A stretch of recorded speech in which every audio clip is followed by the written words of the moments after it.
How do you build a sales pipeline? Well, I am just about to tell you. The first thing, which is really, really important, is that you qualify your prospects. You make sure that you aren't just mindlessly plowing ahead, using resource, using time, maybe spending money, driving to meetings that are unnecessary. That you make sure that you are really focusing on the right kind of prospect. So that involves some sort of customer profiling exercise. Please get in touch if it would be useful if I shared our customer profiling template, but some sort of customer persona building so that you really understand what a great customer looks like for your business. The other thing that you need to do is follow something that we call BANT. Those four letters stand for budget, authority, need, and time. If your prospect doesn't tick all four of those boxes, then there is no point in spending your sales effort, whether that be your own in your business or maybe your sales team's time and effort, on pursuing that prospect. The reason that is so critical, let me just go into it in a bit more detail. B for budget. If the prospect doesn't have the budget, then you could do the best sales pitch in the world, but actually they're never going to buy from you. Yes, there are times where your prospect might find some contingency budget from somewhere, or they might be able to get funding from elsewhere. But actually you do need to know for sure that they've got the budget. The A of BANT stands for authority. Does the person that you're speaking to or intend to speak to during the sales process, do they have the authority to buy? So you need to understand their job role, understand where they fit in the decision-making process.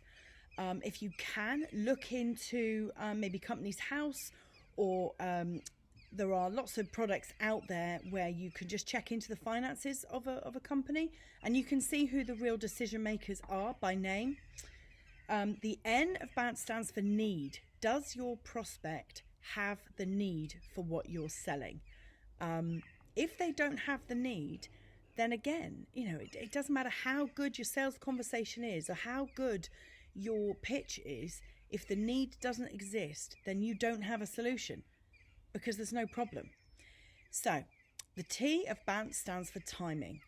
You may find that your prospect has the budget, has the authority, and has the need, but actually the timing for the whatever it is that you're selling, the timing for that need to really come to fruition, for the sale to take place, could be a year into the future.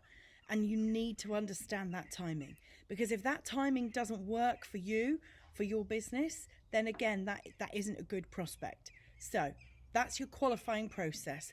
B for budget, A for authority, N for need, T for time.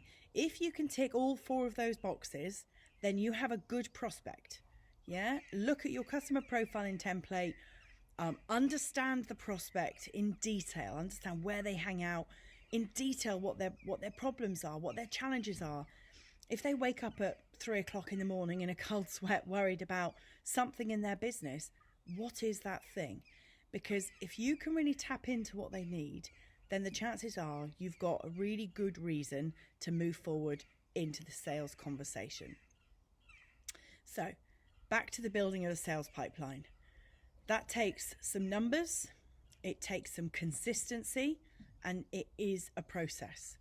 The three numbers that you need to really work on are your activity levels, the number of touch points that you have with your prospects, the conversion rate, the likelihood of you closing the sale or closing each step of the process. So if you have 20 touch points within your sales journey, what is the likelihood of you converting each stage? Stage to stage, closing stage 1 to stage 2 and stage 2 to stage 3. So yes, you need to understand the overall conversion, but you also need to understand the conversion at each stage. And the third point is your average order value. Some people are good at selling packages and upselling volume. So the higher your average order value, the better. Notice that one of those KPIs isn't revenue. It isn't the actual sales revenue.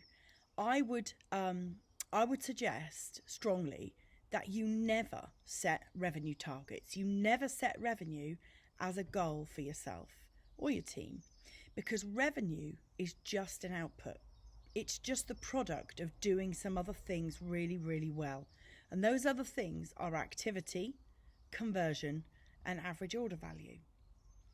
If you do lots of activity, that shows that you try hard.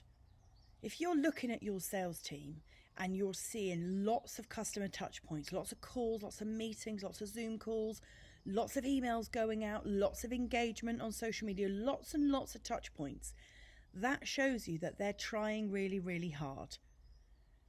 If their conversion rate is good, that shows you that their skill level is high, that their ability to close each stage of the sales pipeline, each stage of the sales journey, their ability to close it is good.